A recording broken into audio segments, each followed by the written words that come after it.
Queridos amigos y amigas, no se sorprendan que sobre este uniforme verde olivo y el grado de general de ejército, teniendo en cuenta que él mismo nació del ejército mambí, me ponga un sombrero mambí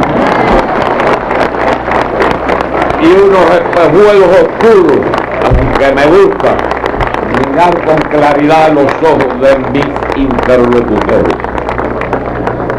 Distinguidos invitados, santiagueras y santiagueros, orientales, pueblo de Cuba, hemos escuchado con profunda atención las palabras solidarias y generosas de los jefes de Estado y de Gobierno de la Alianza Bolivariana de los Pueblos de Nuestra América y también del presidente de Uruguay, quien se encuentra en Cuba de visita una vez más, José Mujica, que estuvo aquí por allá por el año 1960, cuando esta fortaleza fue convertida en escuela. Era un joven soñador igual que hoy, pero sin reumatismo. Llegue asimismo nuestra gratitud a las destacadas personalidades de otros países que nos acompañan. Saludamos al propio tiempo a los integrantes de la 24ª Caravana de la Amistad Estados Unidos-Cuba, organizada por la Agrupación Interreligiosa Pastores por la Paz, continuadores del esfuerzo solidario del inolvidable reverendo Lucius Walker.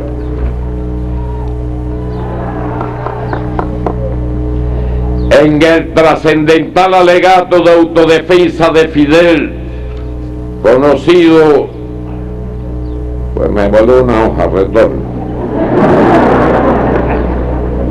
La presencia de todos ellos en este acto, que conmemoramos el 60 aniversario del asalto a los cuarteles Moncada y Carlos Manuel de Céspedes, constituye una manifestación faciente de apoyo y solidaridad con la Revolución Cubana y demuestra cuánto ha cambiado nuestra América desde los días difíciles y oscuros del año 1953.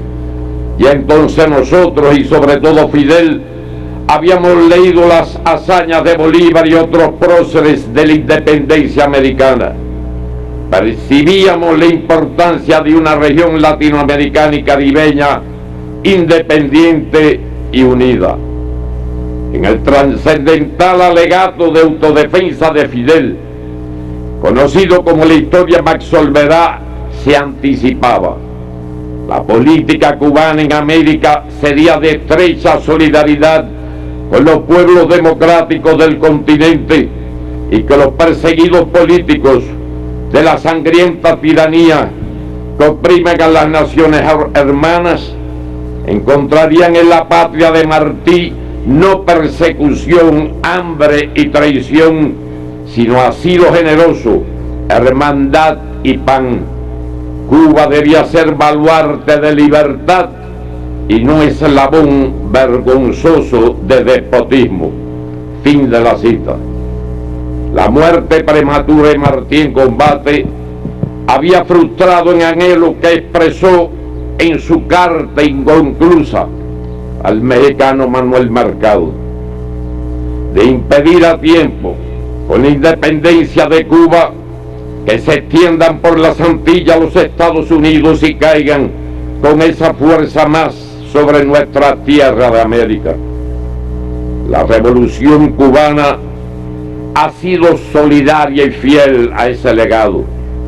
Aun en los momentos más difíciles, cuando se pretendió aislarla, rendirla por hambre mediante un bloqueo criminal que ya dura más de medio siglo y destruirla con todo tipo de agresiones.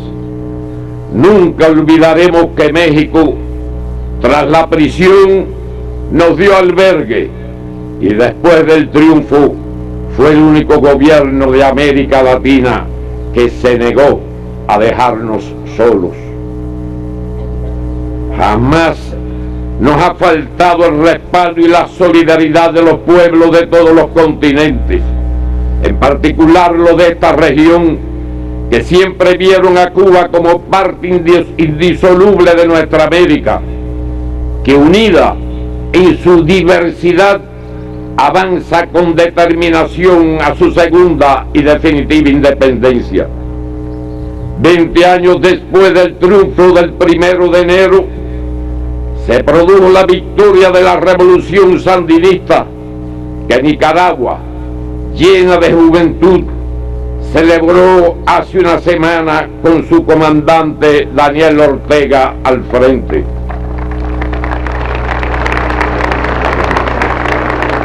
Pasadas otras 2 décadas, el entrañable hermano Hugo Chávez encarnó los ideales de Bolívar y, multiplicado en su pueblo, avanza hoy junto a su revolución, conducida firmemente por el compañero presidente Nicolás Maduro.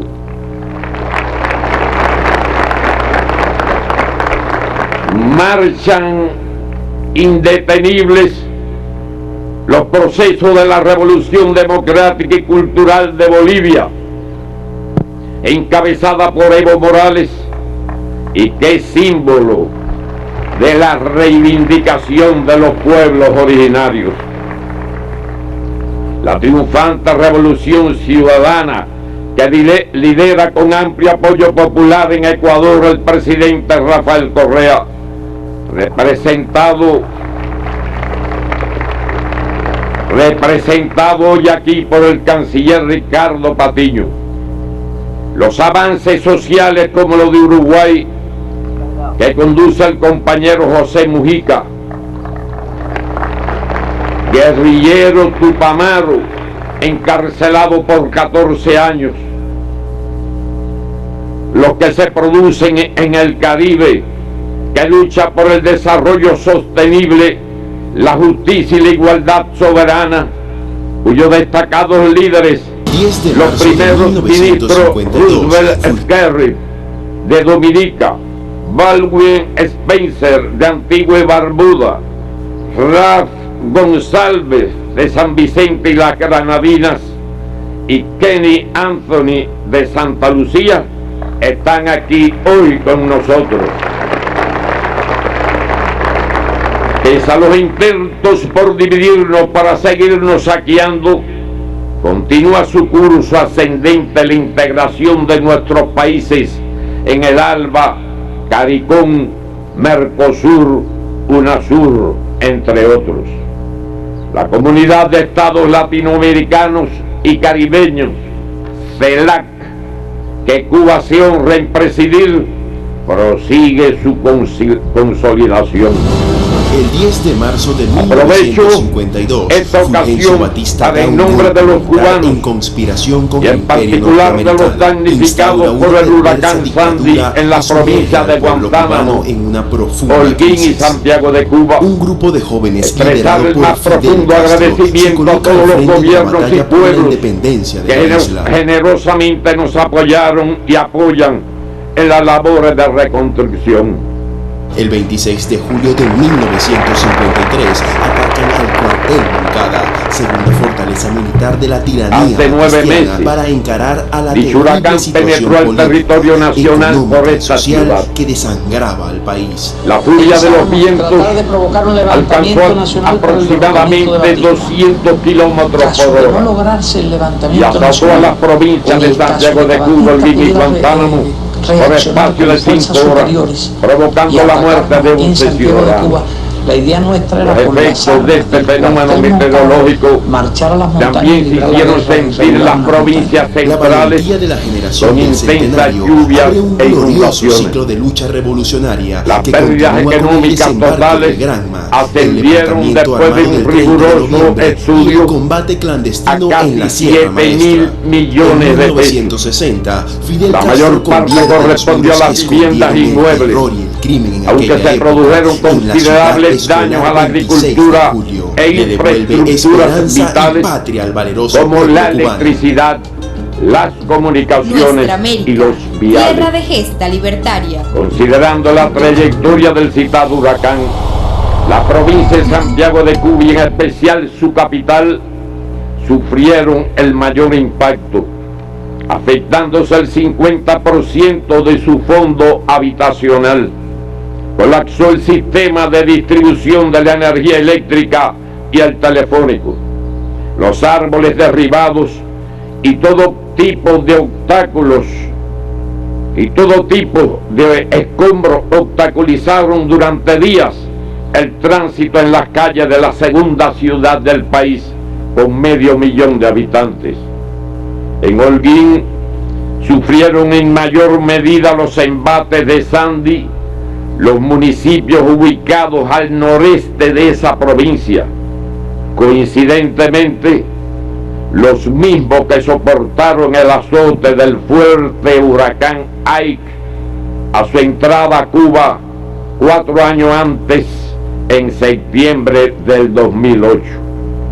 Resultó dañado el 19,3% de las viviendas y buena parte de los cultivos agrícolas y cañeros. Hasta el momento se ha dado solución al 52% de los hogares afectados. En los municipios al oeste de la provincia de Guantánamo también se sintieron las consecuencias de este huracán, aunque los perjuicios tuvieron menor envergadura y a estas alturas ya han sido recuperados. Regresando a Santiago de Cuba, con el concurso en primer lugar de los propios santiagueros y el apoyo decidido del resto del país, incluyendo el aporte de los combatientes de las Fuerzas Armadas Revolucionarias y el Ministerio del Interior, así como contingentes de trabajadores eléctricos y telefónicos de todas las provincias, en pocos días se restablecieron las condiciones mínimas para la vida. No se hizo esperar y fue de los primeros en llegar el mayor de los aportes a la situación de Santiago de Cuba, que fue enviada personalmente por el compañero Hugo Chávez. En los meses transcurridos desde entonces, no se ha dejado de trabajar en las labores de recuperación y como resultado de ello se ha solucionado el 42% de las viviendas afectadas. Se encuentra hoy en ejecución un programa de construcción en toda la provincia que permitirá aliviar perspectivamente la tensa situación existente en esta materia. Por otra parte, el gobierno decidió bonificar el 50% del precio de los materiales de construcción destinados al restablecimiento de las viviendas dañadas, otorgar con igual propósito créditos bancarios con menores tasas de interés y mayores plazos de pagos, y en los casos de derrumbes totales, asumir por el presupuesto del Estado el pago de los citados intereses, así como subsidiar a aquellos núcleos familiares de menores ingresos. Al propio tiempo, se ha avanzado en la recuperación de las instalaciones del sistema de salud pública, de educación, cultura y transporte. Igualmente se mantiene la ejecución del proceso inversionista iniciado en el año 2004 para la rehabilitación y ampliación del acueducto de la capital provincial, que ha permitido el abasto estable de agua con frecuencia diaria a 30 de los 32 sectores hidrométricos de la ciudad, restando garantizar el servicio diario a las zonas de Altamira y Litoral que hoy lo reciben en días alternos. Corresponde a las autoridades provinciales y empresas asegurar la sostenibilidad del sistema. Estas tareas, que están siendo controladas sistemáticamente por el gobierno central, no han culminado, y a las santiagueras y santiagueros les ratifico que edificaremos, en primer lugar, con su participación directa, una ciudad cada vez más bella, higiénica, ordenada y disciplinada, a la altura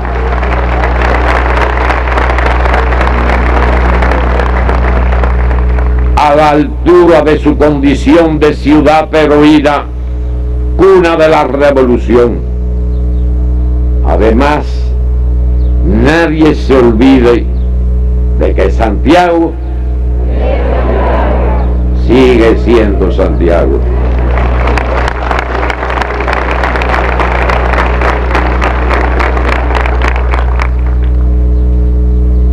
Parecería un milagro que a 60 años de aquel 26 de julio estemos vivos todavía varios de los participantes en aquellos acontecimientos, tras los cuales se desató la sed de venganza a la dictadura y fueron torturados y asesinados muchos de los combatientes capturados. También nosotros quisimos tomar el cielo por asalto. Era un sueño, lo intentamos, no pudo ser, pero exactamente 5 años, 5 meses y 5 días después, el 1 de enero de 1959, estamos entrando por esa entrada principal a exigir en nombre de Fidel el rendimiento incondicional de la guarnición de la ciudad, que pasaban de 5.000 hombres. Después, la firmeza y el decoro de Fidel, que de acusado se convirtió en acusador en el juicio a que fuimos sometidos, constituyó nuestra primera victoria. Luego vino la prisión fecunda, el exilio en México, la recomposición de la fuerza revolucionaria, los preparativos para la expedición del yate Granma, cuyo demorado arribo a costas cubanas impidió la sincronización prevista con el heroico alzamiento de Santiago de Cuba, organizado por el joven dirigente Fran País el 30 de noviembre de 1956. Todavía no había cumplido 22 años. Y al año siguiente, sin haber cumplido los 23, fue vilmente asesinado por los esbirros de la dictadura. El revés de alegría de Pío, el reencuentro con Fidel 2 semanas después en Cinco Palmas de Vicana, en la Sierra Maestra. La guerra de liberación, primero en la Sierra Maestra y más tarde extendida a otras regiones montañosas. La decisiva victoria en 74 días de incesante e intenso batallar sobre la gran ofensiva de las tropas batistianas contra el territorio del primer frente de la Sierra Maestra, donde se encontraba la comandancia general del ejército rebelde, hecho de enorme significación, que, como dijo el Che, le quebró a la tiranía el espinazo y dio inicio a la contraofensiva estratégica del movimiento internacional. Ese fue un acontecimiento vital Batista, aprovechando el fracaso de la huelga de abril y el debilitamiento indudable que provisionalmente ocasionó a la fuerza revolucionaria,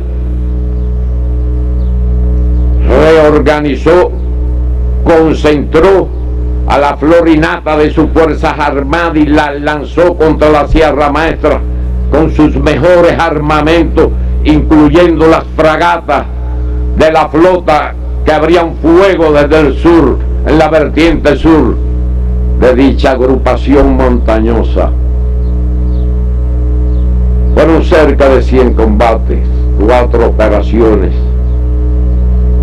Se combatió de día y de noche, pero lo fabuloso es que Fidel recogió todas las demás guerrillas, menos las nuestras del segundo frente, que estaban muy alejadas, y logró concentrar 200 fusiles.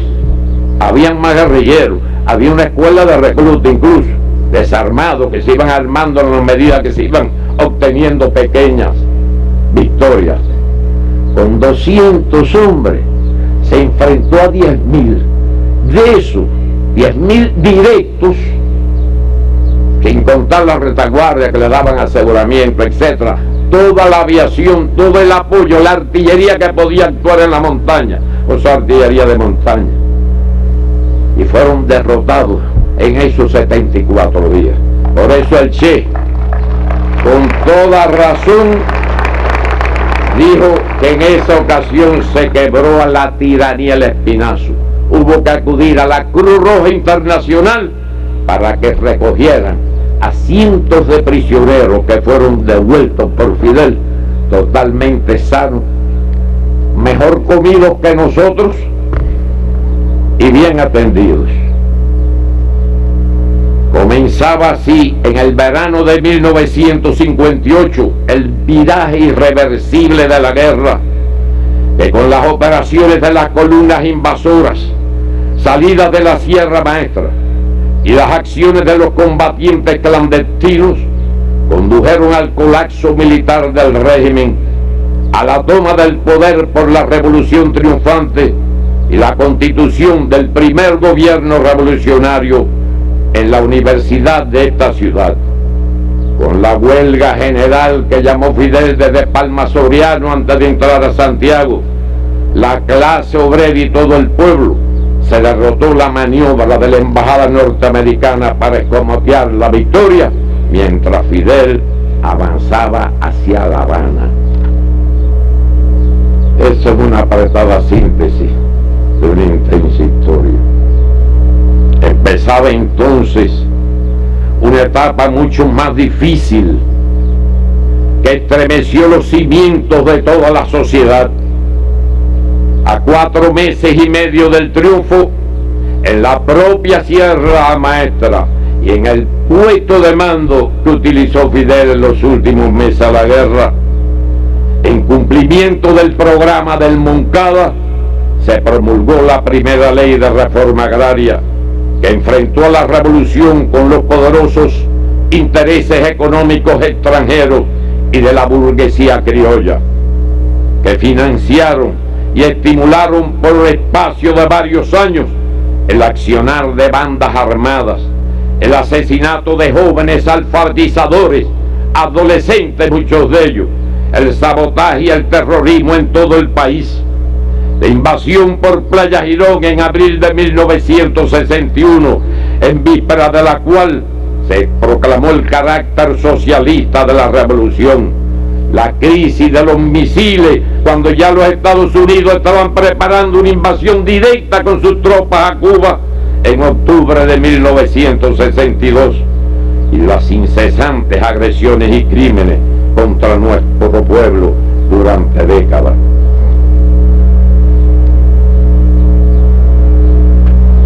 Pasado los años, pero esta sigue siendo una revolución de jóvenes.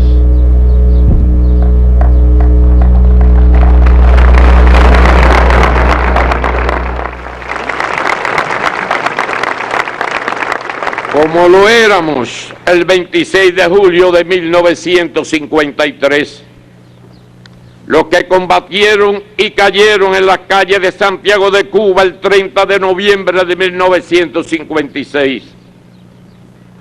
Jóvenes fueron, en su inmensa mayoría, quienes participaron en la lucha contra las bandas armadas durante 5 años, desde el 60 hasta enero del 65 aproximadamente, que en 2 ocasiones durante ese tiempo llegaron a tener bandas activas de diferentes tamaños en todas las provincias del país, incluyendo el sur de la capital.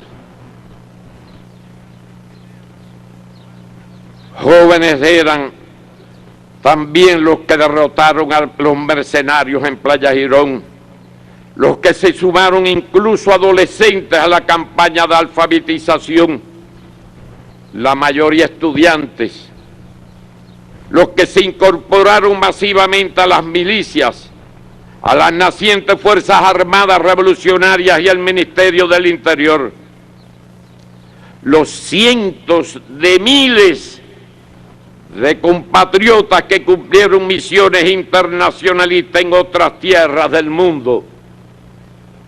El grueso de los mismos fue en Angola, como se refería uno de nuestros invitados. Cerca de 500,000 solamente por las Fuerzas Armadas Revolucionarias participaron durante 15 años, durante todas esas acciones. De eso se puede hablar mucho todavía. Los que hoy prestan servicio de salud y educación, la mayoría también son jóvenes y la mayoría mujeres. La salud y la educación en diferentes naciones, los científicos, intelectuales, artistas y deportistas que tanta gloria han cosechado, los que al llamado de la patria cumplen su servicio militar, entre ellos las muchachas que por propia voluntad se suman a esta tarea, los estudiantes de la enseñanza media, nuestros universitarios que protagonizaron con éxito el último censo de población y vivienda, los obreros y campesinos que generan en la producción y los servicios ingresos a la economía, a nuestros maestros y profesores. Esta seguirá siendo la revolución socialista de los humildes, por los humildes y para los humildes, proclamado por Fidel el 16 de abril de 1961 en el entierro de las víctimas de los bombardeos previos a la invasión de Playa Girón. Esta, repito, porque se ha demostrado en 60 años, seguirá siendo una revolución de los jóvenes.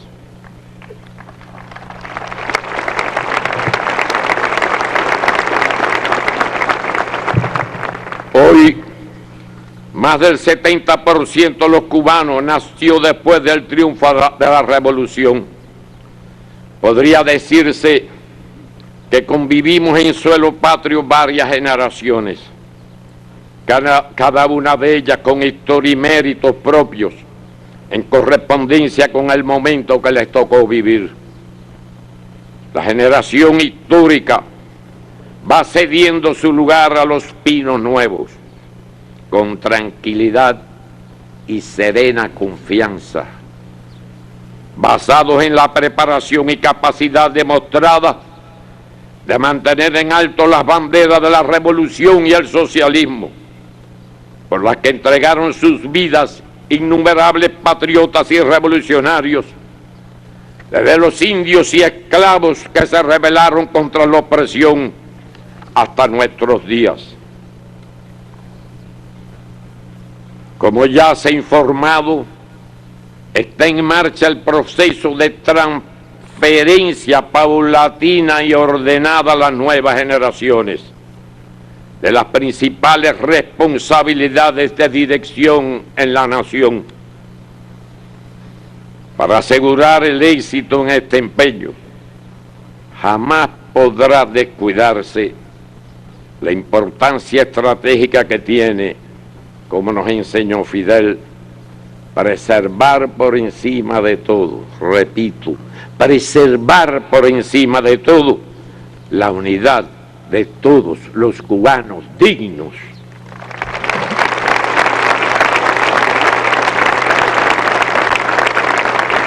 Compañeras y compañeros, la ocasión es propicia para rendir merecido homenaje a los caídos a lo largo de siglos de gesta redentora. También a Fidel, el comandante en jefe de la Revolución Cubana,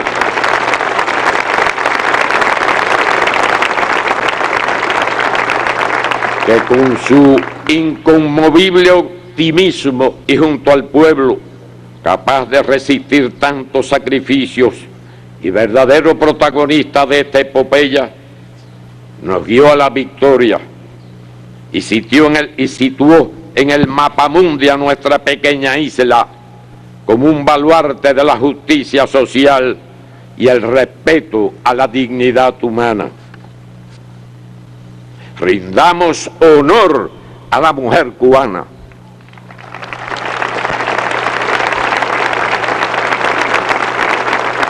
Madre, combatiente, compañera de sacrificios, alegrías y luchas.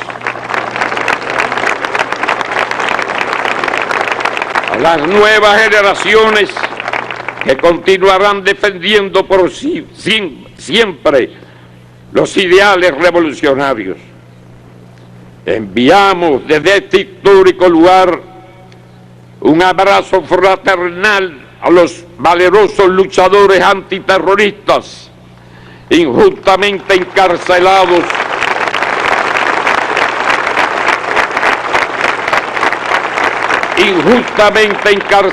hace 15 años en Estados Unidos, por cuyo regreso a la patria seguiremos batallando sin descanso.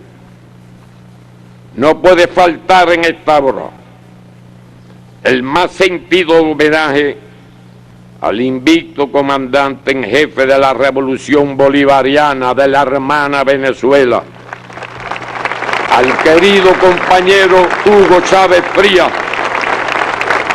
discípulo aventajado de los próceres de la independencia latinoamericana y caribeña.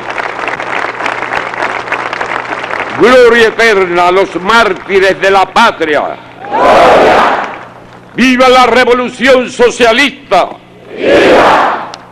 ¡Viva Cuba libre! ¡Viva! ¡Viva Fidel! ¡Viva! ¡Hasta la victoria! ¡Siempre! ¡Viva!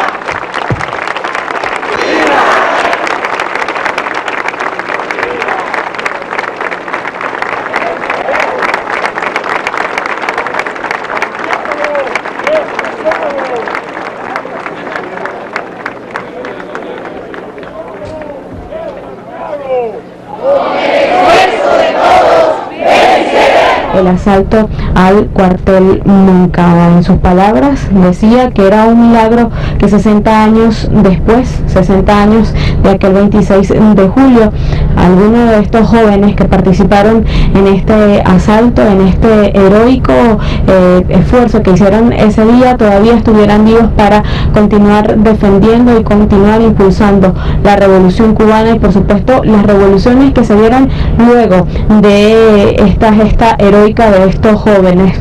Es importante destacar que hubo un antes y un después luego de esta historia, luego de este histórico acontecimiento que se dio lugar acá en estas mismas instalaciones donde el día de hoy se conmemora estos 60 años, justo aquí en el histórico y heroico cuartel Moncada, donde aún sus huellas están en las paredes y por supuesto en los pasillos.